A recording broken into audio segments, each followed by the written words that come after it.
One Question is brought to you by Turnkey Search, a top industry search firm since 1996.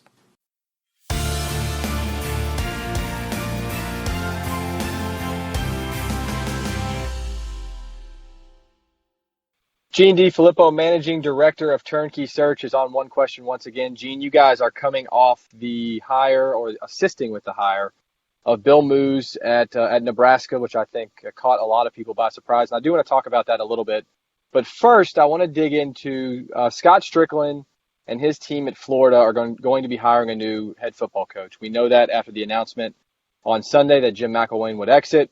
I'm curious of your perspective, Gene, when you were an AD, how did you construct the team around you on your staff and maybe some external parties to assist you throughout a high-profile search like a football head coach? And what roles did you need filled in that process? Clearly, confidentiality was a huge one, but you got to have more help. It's more than just the AD operating in this space. How did you think about that challenge when you sat in the seat? Well, I can tell you this. Search firms have taken on a lot more responsibility and a lot more searches in the last 5 or 6 years. There's no question about that. And they've done so for a number of reasons, Matt.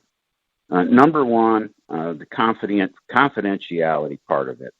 That is the thing that Len Perna and I and the rest of our staff are so concerned with. If an athletic director or a head coach is going to be involved in a search, you have to protect them in every way that you can so that they're not exposed at the institution where they're at. Nobody wants to know that their AD is applying for a position. Nobody wants to know that their head coach is applying for a position. So confidentiality is really important. Number two, it's changed because most of the coaches now have agents, and the agents do a lot of the talking for the coaches. So you don't have to, as an athletic director, when the season is going on, it's very difficult for you to reach out to a coach or to another AD and ask for permission when the season's going on. But a search firm can speak with an agent to find out if a coach might be interested, to find out if that coach is happy where he or she are at, what's the buyout. So there's a lot of information that you can do. Number three, the search firm can do a lot of background checks on certain candidates and can vet those candidates prior to speaking with them, when there's an opening. It's very difficult for the AD and his or her staff to do that, but the search firms can do that. And then from an open record standpoint, the search firms try to keep as much of the material as they can, because at a private institution, you're not required to give up your emails or any of the information that you have regarding candidates. But at a public institution, everything is eligible for open records. So there are telephone calls going back and forth, but there are no texts, there are no emails. The search firms keep most all of the materials so that the candidates at the end of the search, the candidates who did not get the job, are protected. So it's changed a lot in the last 5 or 6 years. And I think that as we go forward, search firms will be even more and more important in the future with hiring coaches, ADs, and now we're assisting with some of the top searches for deputy ADs and senior associate ADs and those levels of people. So it's really changed in 5 or 6 years. In my estimation, it's changed for the better. It's better for the ADs, it's better for the schools, and it's better for the search firms. Is the change, Gene, specifically of how much conversation there can be between a search firm and the agent of coaches, is that the number one item you would point to as the biggest difference just in a short 5 or 6 years since you were an AD? Yeah, most of the coaches now do have agents. Many of those agents have numerous candidates. So you can check in with the agents as to a lot of things, whereas an AD can't. And as a search firm, agents call us, we call them. I've gotten to be friends with a lot of them, and we talk on a regular basis, even when we're not in a search firm mode. They're just people that have become friends, and a lot of them are great people.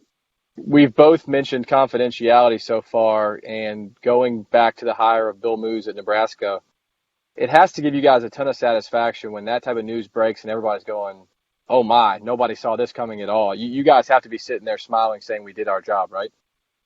Well, you never get too cocky on anything.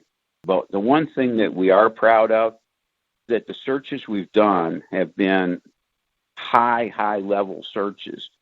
In just about every place, we've been able to protect the candidates.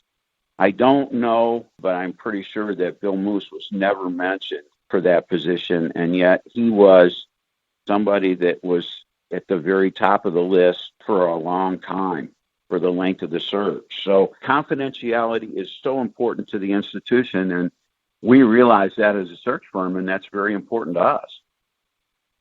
Gina, I'm curious, we've seen this uptick in AD turnover maybe over the last decade, and as we're talking right now, I think there's 18 or 19 of them open. At any given point in time, there could be upwards of 25 open. I think you and I have touched on this topic before, but I want to revisit it for a second, and here's why. And the length of an athletic director's tenure continues to decrease, primarily because of all the constituencies that an athletic director has to satisfy, which is a really tough deal to juggle all those balls in the air at one time. But I want to turn it to the tenures and the leadership of university presidents and chancellors. Dan Wolken and George Schroeder from USA Today, they had a great back and forth on their podcast that came out yesterday on the Football 4 podcast about the role that search firms play in instructing presidents and chancellors, or educating presidents and chancellors on who is who in the marketplace for coaches, or for that matter, for athletic directors. And I think that's kind of lost maybe on the general public on what search firms do, and even some of the media who believe, the search firm comes in and just tells the AD who to hire, which we know is not the case. But to what degree do you find yourself and Lynn and others in your all's working group, when you interface with a president or chancellor, are you seeing various degrees of understanding of college athletics? Are you seeing a high degree of understanding of college athletics and you just need to connect the dots for them?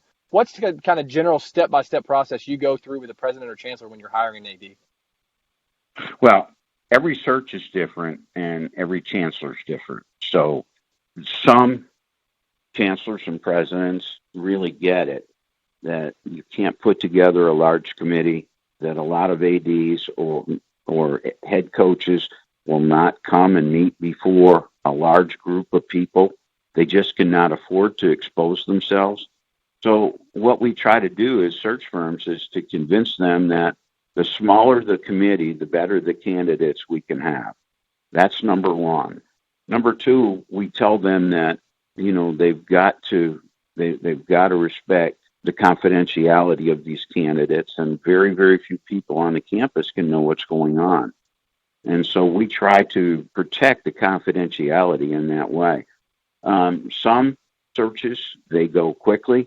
The Nebraska search was done very, very quickly. There are other searches that take a long time. I believe, as do most search firms, that the quicker the search, the less exposure there is to having names out there and people continuing to guess and to throw things against the wall and see if it'll stick. So you always want to go, you want to try to go as quickly as you can, but you don't want to hurry, because you've got to make the right decision. You've got to bring candidates to the presidents and to the ADs that are people who fit at that institution, are people who fit at that program, who will be a fit with the people in that particular state and in that particular school. That is really, really an important part. And then you want to hire somebody who has great experience and somebody who has proven success. And you put together a list of 4 or 5 people who they are going to interview, and you hope that you make their decision as tough as it can be, that they could hire any 3 or 4 of those people and have a great candidate.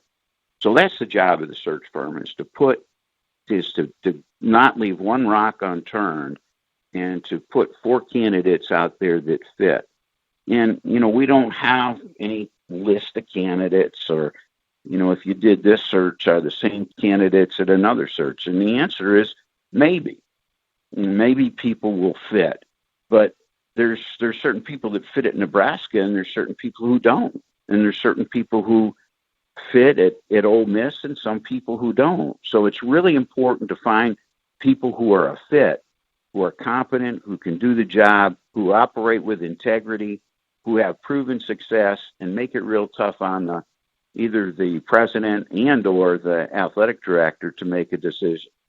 And that's today's One Question, brought to you by Turnkey Search, a top industry search firm since 1996. One Question is designed to give D1 Ticker subscribers valuable insights on how executive leaders in college athletics think about key issues on their respective campuses, in their departments, or within their leagues and conferences. One Question is brought to you by Turnkey Search, a top industry search firm since 1996.